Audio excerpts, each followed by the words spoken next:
Hey guys, welcome back to another video. So today is just gonna be a really chill vlog. I'm gonna just sit here and talk about how I got into crochet and everything I've done in my first year as a crocheter. And while I talk about that, I'm gonna be fixing up these 3 crochet projects because some of them just need to be undone, some of them need something to fix so I can actually really like wearing it. The first one I'm gonna start with is the Soto hat. I started this last year as one of my first hats that I did. Obviously, Soto is not on the Phillies anymore, so I'm gonna undo this hat and reuse the yarn for a different player that is currently on the team. I don't know when I'll do it, but I'm gonna do it. Okay, so I'm gonna try and multitask and talk while I try and figure this out, but I'm gonna look for this end first and then I'm gonna get started. Okay, so the first thing that I want to talk about is how I found out about crochet, and that's simply through my sister, because my sister actually crochets and she's been crocheting, I want to say, for like 3 or 4 years. She's kind of on and off, and I'm absolutely struggling to get this end to start going. Okay, so now I actually got the the end to unravel, but as I was saying, what had happened to really make me want to start crocheting was having these ideas right here. I knew I was going to a Phillies game for my 16th birthday, and I kind of just wanted to do something just creative, just try and come up with something that I could maybe do or like wear for that game. And then I was like, my sister crochets, so I started thinking of like maybe crocheting, which I actually did try crocheting before I made my hats. I tried making the cat beanie, which was really popular in like I think a few months before I started crocheting, but I never actually finished it because I think one, it was too small, and two, I just lost the motivation to do it. But now I got the idea to basically do a hat of every player in one of their uniforms. Like the hat's gonna be inspired by their uniforms, and then it's gonna have their name and number on it. And I was trying to plan it out because I wanted to finish every player just to give me options for when the time came. But then I was like, I probably only get like one hat done a week, which means only 9 hats, because I started this idea in March and I was going to the game in June. But it was still really fun. After my first one, I was really proud of it that I came up with it by myself. But after that, I just absolutely fell in love with crocheting. I'm at another blockage here. This thing is stuck again, so 12 seconds later. okay. After spending a few minutes, I finally got it again, hoping that there's no more stops. But back to what I was saying, I started with the hats, and the first one that I actually made was the Matte Strom hat. There were a few imperfections and things that I was just trying to figure out as I was making the hat. The one thing was, when I would finish a row, I would slip stitch it, but it would leave this gap, as well as it was kind of like the letters were really slanting. And when it came to color changing, I was color changing like this, which kind of made the hat just felt like tighter, like it wouldn't really move as much. But as I went on and kept doing more and more hats and trying different things, I ended up figuring out what I wanted to do and what I liked. The first thing that I changed was I was trying to figure out the seam, which I believe this was the second hat that I made after the strong hat. But what I think I did was, instead of going into the slip stitch, I went into the first stitch, and that's why it ended up creating this this bumpiness right here. But I didn't like that, so I tried again and I found a way. And the next thing that I changed was I found out a different way to color change, and it was just crocheting over other stitches like usual. But what I wasn't doing that I do now was I was just keeping the second color throughout the whole round.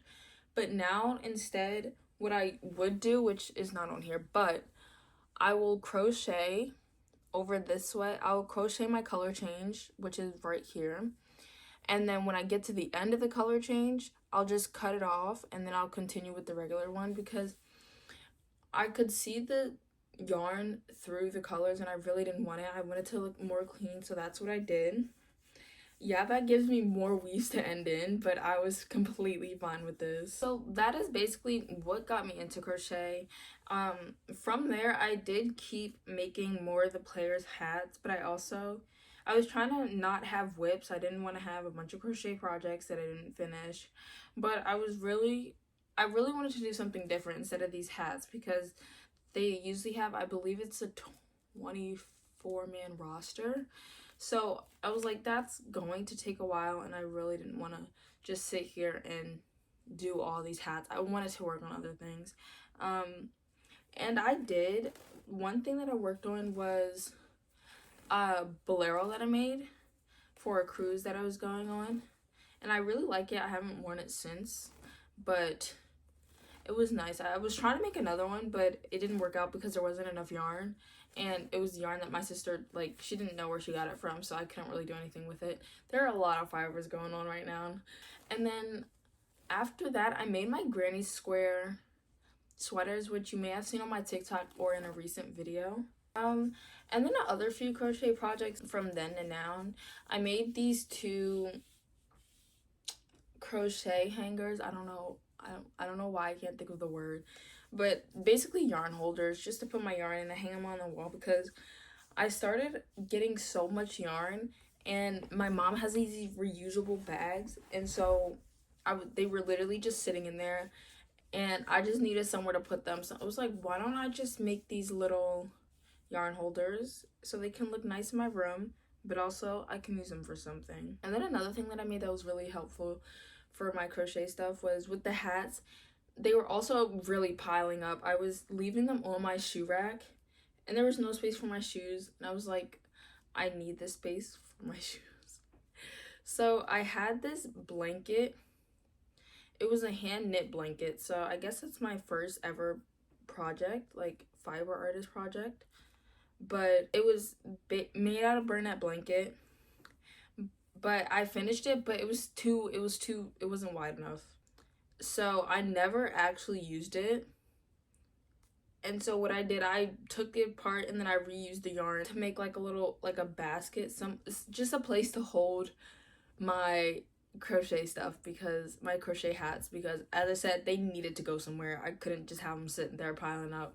But let's continue. Now I want to talk about some of the projects that I plan on doing. So number 1, which I've recently thought about, is I want to make my graduation dress. Like, my sisters talked about making her prom dress, and I was like, I mean, I wouldn't do that, but, you know, I want to see, like, what she comes up with.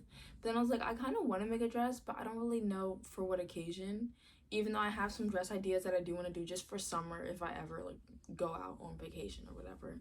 But then I was like, I still have graduation. And I'm like, I think I want to make my graduation dress, because I saw a video of a girl who made her graduation dress, and I really liked it, and I was like, I want to do that. So I graduate in June. It is April, so I'm like, I need to get the yarn now so I can have enough time to do it. But that's where I'm at. And then I also, you may have seen, but I've done like filet crochet shirts, and I want to make another one with a few filet crochet designs that I saw, but I want to mix them all together to make this like one nice scene on this shirt. And I really can't wait to make that. I don't know when I'm going to make it, but I really want to make it. I have a few designs drawn up, which I'll go show you right now. Okay, so before I show you, I just want to say they're just sketches. They're nothing like, they don't really shape to the body correctly, kind of just drawing or whatever. So don't come at me for that. But this, oh gosh, can you see it? This is basically the grad dress idea. It has a bunch of notes on the side. But this is the idea for my grad dress, and it was actually a bunch of, because I started scrolling and I wanted to figure out exactly what I want, because I didn't exactly have an idea of what I wanted. So I saw a bunch of dresses that I liked, and I was like, I think I'm gonna come up with some idea where I kind of combine them all together to make a dress, and that's what I did here. Now for the top, the filet crochet top, it's just the design of the outside of the top, but basically it's kind of like I don't know her last name, but Isabella, when she does a lot of filet crochet clothes. But this, so it's just gonna be like a small like, I guess it's not really gonna be bow tie, but like kind of like that. And then I want the back to be kind of scooped and a bit not backless but low back, and I want it to be blue. I was thinking about the scene and everything I wanted to put in it, and I was like, I think I want it to be blue, and then I'd probably wear like a white undershirt with it to really make it pop and everything. But those are my two projects that I really want to do next. I have other projects that I do want to do, but obviously my graduation dress is something that I'm going to do first, and then I'm going to like do other projects. I tend to try to not start so many projects at one time because I don't want to have whips. My blackish granny square sweater, for the longest time I literally had all the granny squares finished, but I didn't sew them together. I didn't feel like sewing them together. I had blocked them, they were finished, I just needed to sew them together, and I was like, I don't want to do this, and I started moving on to different projects, and then I looked at it just sitting there and I was like, I don't want this sitting here, I need to finish this. So I put everything on hold and then I finished it, and I'm really happy with it, even though I've yet to wear it out anywhere.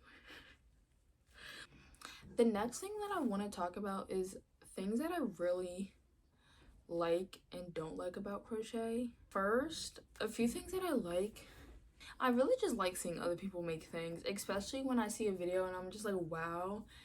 And then they say that they freehanded it. I'm like, dang, man, like the creativity is just like amazing, you know? I really like seeing that, especially like it can be hard when you like look at the caption and they're like, oh, I freehanded this, and I'm like, man, there's no pattern for it. But it's also kind of just like cool, the fact that you can just have an idea and get going without any help. Another thing I like about crochet is just simply that you can make your own stuff. Like sometimes I'll think of something that I want, like some clothing item that I want, and then I'm like, wait, I could definitely crochet and me still like it and wear it outside. Like, because I don't know, sometimes it's hard to find certain clothes and you're just like, why not just make it? If I'm being honest, I kind of just crochet, so I definitely don't have a few things that I like a lot of things that I love and don't like, at least not that I can really think of.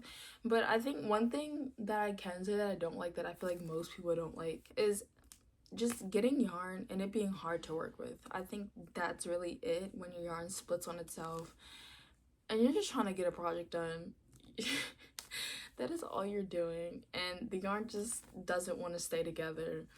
But that's the only thing I can think of that I don't like about crocheting. Okay, so I actually didn't think this would take me this long. I expected it to take me like maybe 5 minutes, but unraveling can be hard to do. Another thing that I don't like as a crocheter, which is something that just simply happens as you're trying to figure things out, is frogging. It's not fun, especially when you get so far along into a project and then you realize that you messed up, but it's a mistake that you kind of have to fix. Like sometimes I try to like not hate crocheting. I try to make sure that I can still enjoy doing it. So if I get far in a project and I have to frog it, usually I'll frog what I need to frog, and then that'll be all I do for the day. I won't go back to crocheting. I'm sorry. I just gotta deal with the frustration and then come back to it later. But I mean, frogging isn't always like not fun. Sometimes you'll just have a project you don't want anything to do with, and you can just get some new yarn from it. And I guess one thing is actually maybe like really weird, but I don't know why I prefer yarn that has been used. Like when yarn gets like this, I don't know, it's usually always thinner and kind of easier and lighter to use than when it's the way it comes. and I just prefer working. I don't prefer working with yarn like that, but I actually really like working with yarn that has already been used in a project before. Okay, so I have all this yarn to wind up. It looks like a spaghetti, but I'm kind of getting close to like finishing everything I want to talk about, so I'm actually just gonna go into this project and just redo this last row because it shouldn't take me that long. But the last thing that I do want to talk about is just a few tips that I have as a crocheter. It's really only two because, as I said, I've only been crocheting for about a year now, so I don't have much to say. I don't know where the seam is. Okay, so the first tip that I have is for really, I think, any type of wearable, is that if you can, like, if you're working on it like flat with multiple panels, and I may be a little bit biased to this because it's kind of like the only way I've ever really tried it, but I personally think that you should block each panel before sewing it together, because my granny square sweaters, I blocked my granny squares before putting them together, and there was like a big difference. But the thing is that really makes me give this idea, like this advice, is just the fact of, you may think that, oh well, then it, like, you kind of want to put it together and try and have it turn out the size that you want. But the thing is, I've blocked the squares before. They come out really nice, really big. I sewed it together and then I steamed it again, and it blocked even more. So I definitely do think, especially if it's a project that you may have accidentally like did too small in panels, then you should definitely block it before sewing it together and then block it after sewing it together. Okay, so I think the last advice that I have is that if you are making a crochet like wearable, like if you're making anything crochet and you want to add ribbing to it, my thing is you should always add a single crochet round before starting the ribbing. I don't know if this is something people already do and people already know of, but for me, for my granny square sweater, my first one that I did, the orange one, what I did was I found a tutorial and I just did it. I just did the ribbing, and the sweater, it just ended up being so stiff and cinched and everything. And I tried steaming it and everything like that, but it never got softer. It never got like stretchier or anything like that. So I definitely, that's something I do recommend if you ever do ribbing on any type of crochet project. But that's everything I have for today. I'm gonna finish doing this round here. I'm gonna cut these and weave in the little bits. But that's all I have to say as a year one crocheter. So bye.